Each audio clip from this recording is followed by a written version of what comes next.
नमस्कार दोस्तों, आपका स्वागत है हमारे चैनल पर।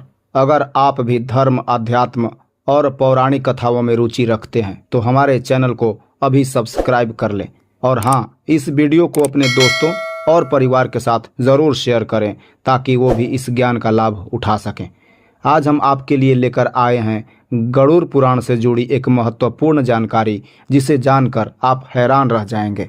क्या मृत्यु के बाद भी आत्मा घर पर रहती है? गरुड़ पुराण में इस रहस्य का विस्तार से वर्णन किया गया है। अगर आप भी इस गूढ़ रहस्य को समझना चाहते हैं तो वीडियो को अंत तक देखिए और हमारे चैनल को सब्सक्राइब करना ना भूलें। गरुड़ पुराण, जो हिंदू धर्म के पवित्र ग्रंथों में से एक है, में मृत्यु और उसके बाद की घटनाओं का बहुत ही स्पष्ट और विस्तृत वर्णन है।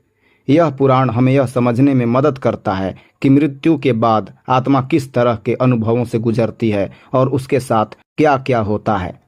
पहले भाग में हमने जाना था कि मृत्यु के बाद आत्मा को यमलोक की यात्रा करनी होती है, जहां उसके जीवन के कर्मों का लेखा जोखा दिखाया जाता है। लेकिन आज हम जानेंगे कि आत्मा कितने दिनों तक अपने घर में रहती है और उन दिनों में आत्मा किस प्रकार के अनुभवों से गुजरती है। मृत्यु के बाद आत्मा को यमदूत 24 घंटे के लिए यमलोक ले जाते हैं, जहां उसे उसके जीवन के सारे कर्म दिखाए जाते हैं, चाहे वो अच्छे कर्म हो या बुरे। आत्मा को सब कुछ दिखाई देता है।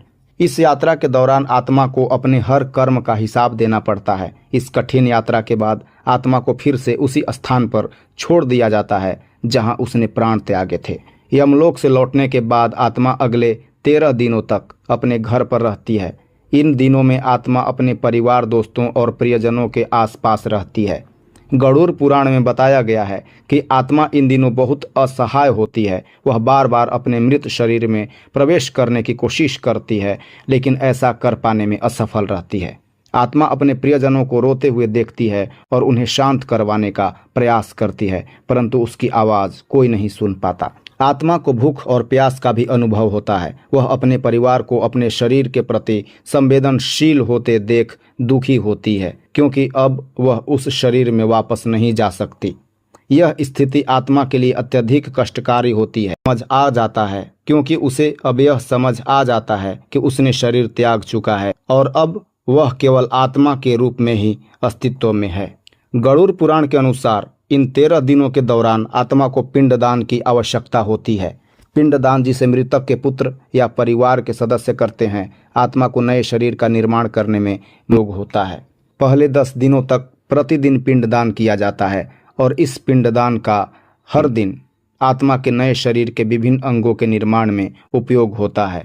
इस प्रक्रिया में दिए गए पिंड का 4 भाग होता है। 2 भाग से मृतक का शरीर बनता है, 1 भाग यमदूतों को मिलता है और चौथा भाग मृत आत्मा को खाने के लिए दिया जाता है। इस प्रकार हर दिन आत्मा का शरीर धीरे धीरे पूर्ण होता जाता है। पहले दिन दिए गए पिंडदान से आत्मा के शरीर का विकास शुरू होता है। दूसरे दिन से ग्रीवा और दोनों स्तंभ अर्थात हाथ बनते हैं। तीसरे दिन से हृदय का निर्माण होता है और चौथे दिन से पीठ बनती है। 7वें दिन से कूल्हे, 8वें दिन से जांघें और 9वें दिन से आत्मा का पूर्ण शरीर बन जाता है। यह शरीर आत्मा को यमलोक की यात्रा के लिए तैयार करता है, जहां उसे अपने जीवन के कर्मों का फल भुगतना पड़ता है। आत्मा अब यमलोक में अपने अच्छे या बुरे कर्मों के अनुसार न्याय का सामना करती है।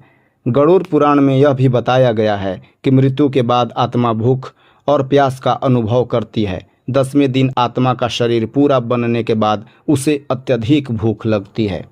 इस दिन आत्मा के प्रिय भोजन का भोग लगाना अनिवार्य होता है, क्योंकि केवल वही भोजन आत्मा की भूख शांत कर सकता है। अगर प्रिय भोजन न दिया जाए तो आत्मा की भूख शांत नहीं होती और वह पीड़ा में रहती है।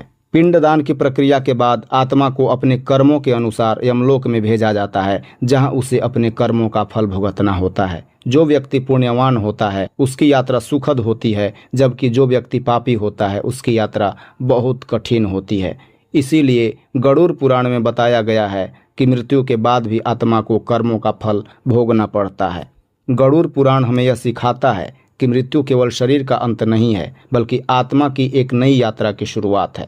यह यात्रा आत्मा के कर्मों पर आधारित होती है। जो व्यक्ति अच्छे कर्म करता है उसकी यात्रा सरल होती है और जो पाप करता है उसकी यात्रा कष्टकारी होती है। दोस्तों, इस तरह हमने जाना कि मृत्यु के बाद आत्मा अपने घर पर कुछ दिन तक रहती है और किस प्रकार की कठिनाइयों का सामना करती है।